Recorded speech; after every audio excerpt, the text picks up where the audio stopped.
man has to know himself. You know, when I was in my 20s, there was a night where I slept over at a lady's house.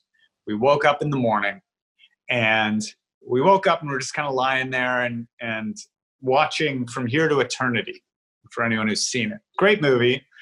And there's a moment in that movie where they're together, him and the woman that he's seeing, and the Pearl Harbor air raid sirens go off, right? He's like, I gotta go, kind of gotta go fight. And she's like, no, don't. She's worried he'll be killed. She's like, stay, and all this kind of thing.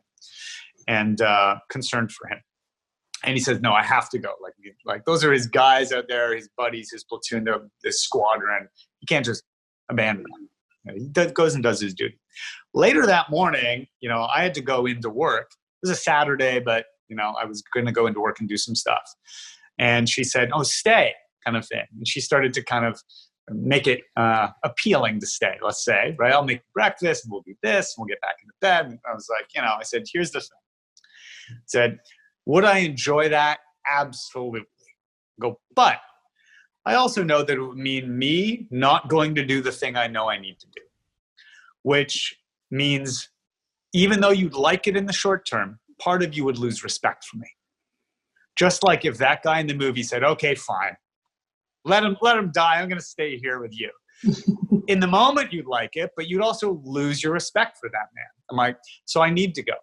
I go, even though I'd love to stay here with you, I have to go. And she went, oh, damn it, you're right. And it's that sort of thing. A man who doesn't know himself is afraid to say no. He's a people pleaser. He'll try to, and these are the guys that seem great at first and they tell you all the right things, but ultimately they can't deliver because they're already overpromising. What they're basically doing is neglecting their needs because they're afraid they're not good enough. They're insecure. She won't love me once she realizes. So they're overpromising, overdoing, giving things up, or hiding and not challenging themselves. They can't say no. That ends really badly. Those are the guys you lose respect for, who let you down, right? So as much as we don't like it in the short term, we want the man who knows himself well enough to lovingly, it's important enough, to lovingly say no. To say, like, me saying, I would love to do, of course I'd love to stay here and do all that, but I can't. Because this is who I am. And who I am is the guy who's going to go do what he has to do now. So that is the man who knows himself enough to stand up for himself, right? To stand for what he believes in, to stand for who he is, knows his values, and will stand by them. So he can lovingly and firmly say no, which keeps respect, keeps polarity, and he's not a boy. Yeah. Mm-hmm. Yeah, it feels like it's in part about integrity too. He's being true to that self that he knows he is, or to his duty or his commitments. Even when it's hard, especially when it's hard. Yeah.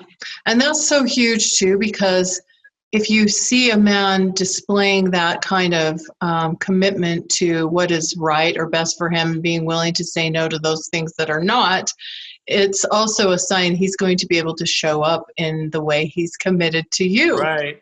Bingo. Ding, ding, ding, so, ding. It's a big one. Yeah, that's a big one.